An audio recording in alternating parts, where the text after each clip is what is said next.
আমাকেই প্রথম ধরছে, আমার ঘর থেকে ওঠে না। এদিকে আমার বাসায় কেউ নাই, আমি ভয়ে বলতেও পারি না যে কেউ নাই, আমি একাই আছি কিনা। আমার তখন আরও বেশি গাছাগাছি করে ধরবে, তাতেই ধরছিল। পরে আমি হাত জোর করে বলছি, দিদি প্লিজ তোমাদের পায়ে ধরি, আমার ঘরের কেউ হয় নাই। বলে না, তোমার ননদের হয়েছে, নাহলে তোমার জায়ের হয়েছে, তুমি তোমার ঘরের সামনে কাঁথা কি অন্য মানুষ লাড়তে আইছে? আমি বলছি হ্যাঁ, অন্য মানুষই লাড়তে আইছে দিদি। বলো তাহলে কোন বাড়ি থেকে আইছে এখন বলো।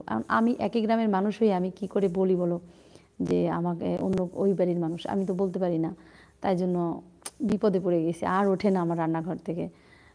পরে অনেক অনুরোধ করে হাতে পা ধরে মানে বলছি, দিদি প্লিজ তোমাদের পা ধরি, আমাকে জিজ্ঞেস করো না, তোমরা একটু খুঁজে নাও।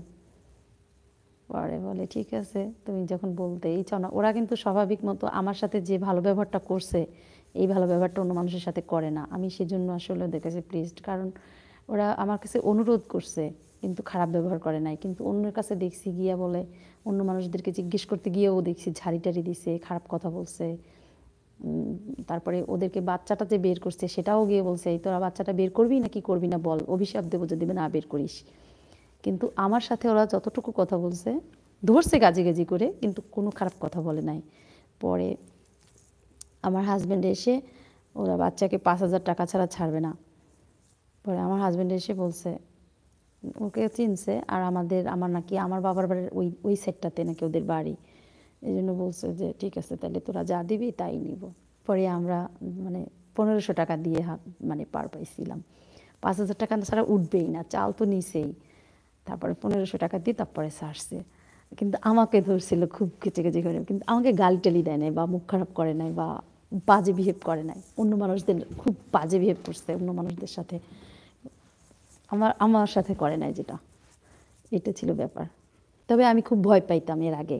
আমি মনে করতাম অন্যগুলা ঠিকই বাজে ব্যবহার করে, এর আগে আমি এই জাতীয় লোকগুলোকে খুব ভয় পাই, 100 হাত দূরে থাকতে চেষ্টা করি। কিন্তু ওরা আমার সাথে খুব ভালো বিহেভ করছে আর কি। যাই হোক, আমার নিজের গল্প বলতে গিয়ে তোমাদের কমেন্টসগুলো আমি পড়ি নেই, সরি, আমি এখন পড়ে নিচ্ছি। অনেক বড় বড় কমেন্টস পড়ে আছে, একটু স্লো কমেন্টস করো, আমি পড়তেছি, please don't mind. Hello Kamrul ভাই, কেমন আছো?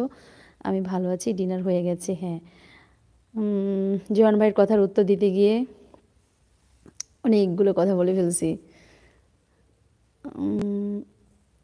বোন দেখা হলে কি অবশ্যই তোমায়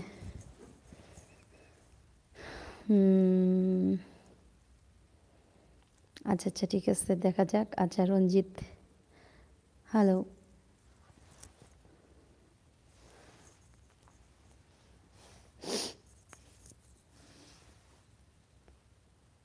আমি ব্লগটা এই তো তোমাদের প্রায় গল্পটা বলে ফেলছি, যারা লাইভটাতে আসো তারা তো মোটামুটি শুনেই ফেলছো, কিন্তু পুরো বিষয়টা নিয়েই আমার মানে খুব ভয়ানক ছিল। ফার্স্ট টাইম আমি ভয়ই পাইছিলাম, পরবর্তীতে তো ওরা আমার সাথে যেহেতু ভালো বিহেভ করছে, ভয়টা একটু কাটিয়ে উঠছিলাম আর কি। এই ইয়েলো অ্যাঞ্জেল, আচ্ছা কে তুমি ভাই? Thank you so much. ওকে,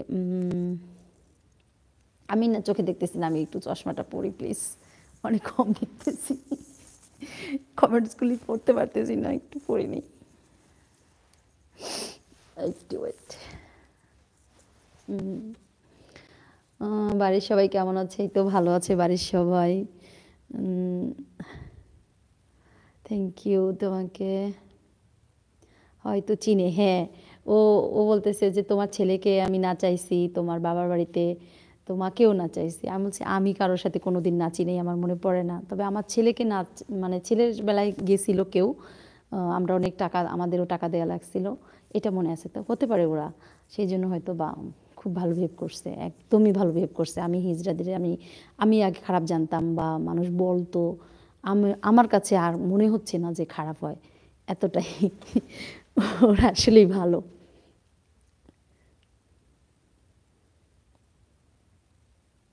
আমাকে যে কত আশীর্বাদ করেছে জানো না, তোর মনের আশা সব পূরণ হোক, এই হোক সেই হোক, ওরে বাবা।